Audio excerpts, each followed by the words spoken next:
pense qu'il y a eu un fort engouement par le grand public et ils ont vraiment bien compris les enjeux de la course, la difficulté de cette course. Et ça en fait un événement exceptionnel qui est suivi même par le grand public, même par les gens qui ne sont pas naturellement amateurs de voile. Ils se transposent finalement dans cette formidable aventure et soutiennent ces aventuriers qui sont les skippers.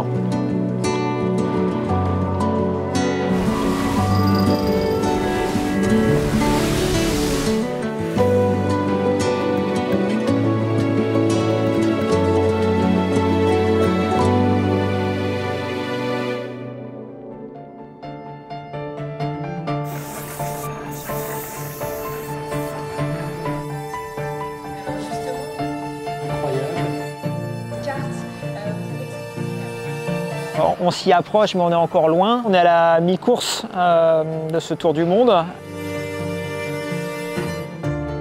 Il y a beaucoup de choses à suivre. Au départ de la course, c'était très stratégique. On peut penser voilà, aux deux premiers, à Tom et Charles, avec du match dans le match. Alors l'image la plus marquante, ça reste ce mano à mano, cette lutte incroyable dans l'Atlantique entre Tom Laperche et Charles Caudrelier. Distants pendant des jours, voire des semaines, de quelques milles seulement à se marquer. Et donc leur trajectoire au travers de cet Atlantique à une distance très faible était vraiment incroyable.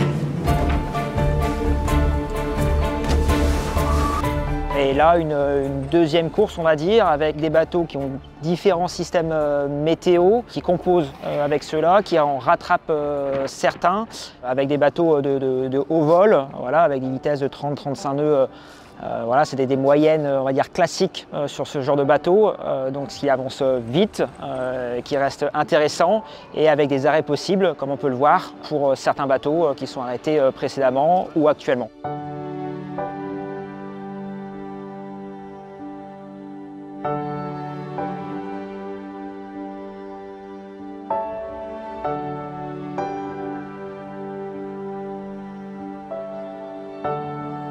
Alors pour suivre la course, je vais sur le site, un petit peu comme tout le monde je pense, sur la cartographie notamment. Alors, je fais des suivis réguliers de l'avancement et surtout des champs de vent qui sont rencontrés par les différents concurrents.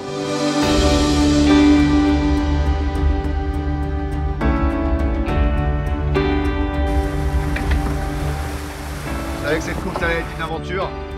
Ben, ça se confirme. C'est une grande aventure.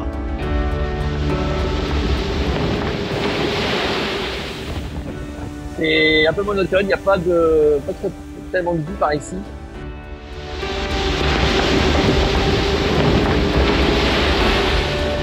Voilà, on a passé le Cap Horn.